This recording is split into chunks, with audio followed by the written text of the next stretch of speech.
കറിവേപ്പില അന്വേഷിച്ച് നടക്കുമ്പോഴാണ് ഇത്തരം ആൾക്കാരൊക്കെ എൻ്റെ കണ്ണിൽ പെടുന്നത്. ഈ സെലറിയും പാസ്ലയും ഒന്നും നമ്മുടെ ക്യുസീൻ്റെ ഭാഗമല്ലാത്തതുകൊണ്ട് ഇലയൊക്കെ ഉപയോഗിച്ച് കഴിഞ്ഞാൽ ഇനിയിപ്പോൾ തണ്ട് എന്താ ചെയ്യുക? എന്നാ ദാ പിടിച്ചോ. എന്നാൽ സെലറിയുടെ തണ്ട് കൊണ്ട് നല്ല ഫൈബർ റിച്ചും ടേസ്റ്റി ആയിട്ടുള്ള ഒരു സൂപ്പായാലോ? സെലറിയുടെ ഇലയൊക്കെ കട്ട് ചെയ്ത് മാറ്റിയതിന് ശേഷം അതിൻ്റെ തണ്ടിലെ നാരൊക്കെ കളഞ്ഞ് കുഞ്ഞു കുഞ്ഞു ക്യൂബ്സ് ആയിട്ട് കട്ട് ചെയ്യാം. എന്നാൽ കുക്കർ ചൂടാക്കിക്കോ. കുക്കറിലേക്ക് നെയ്യ് ചേർക്കുക. നിങ്ങൾക്ക് വേണമെന്നുണ്ടെങ്കിൽ ബട്ടറോ ഒലിവ് ഓയിലോ ചേർക്കാം. വിൻ്റർ ആയതുകൊണ്ട് നമ്മുടെ ഇമ്മ്യൂണിറ്റിയൊക്കെ ഒന്ന് ബൂസ്റ്റപ്പ് ചെയ്യാൻ ഇഞ്ചിയും വെളുത്തുള്ളിയൊക്കെ കുറച്ച് അധികം ഇരുന്നോട്ടെന്നേ. പിന്നെ ക്യൂബ്സ് ആയിട്ട് കട്ട് ചെയ്ത സവാളയും ഒരു ഫ്ലേവറിന് വേണ്ടി സ്പൈസസും. ഞാനിവിടെ ക്യാരറ്റാണ് യൂസ് ചെയ്തിരിക്കുന്നത്. നിങ്ങൾക്ക് വേണമെന്നുണ്ടെങ്കിൽ ക്യാരറ്റും പൊട്ടറ്റോ ഒക്കെ യൂസ് ചെയ്യാം.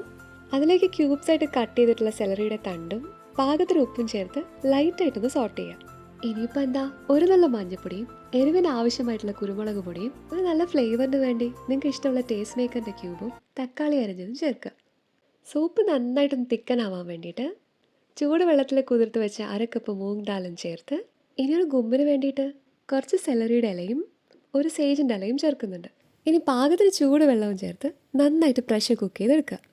അപ്പോൾ വിൻ്ററിൽ നല്ല പനിയും ജലദോഷമൊക്കെ ആയിട്ട് പൊതിച്ച് മൂടിയിരിക്കുമ്പോൾ നല്ല ചൂടോടെ കുറച്ച് കുരുമുളകും മല്ലിയിലൊക്കെ ഇട്ട് ഒരു സൂപ്പ് കുടിക്കണമെന്ന് തോന്നിയാലോ? ട്രൈ ചെയ്ത് നോക്കണേ.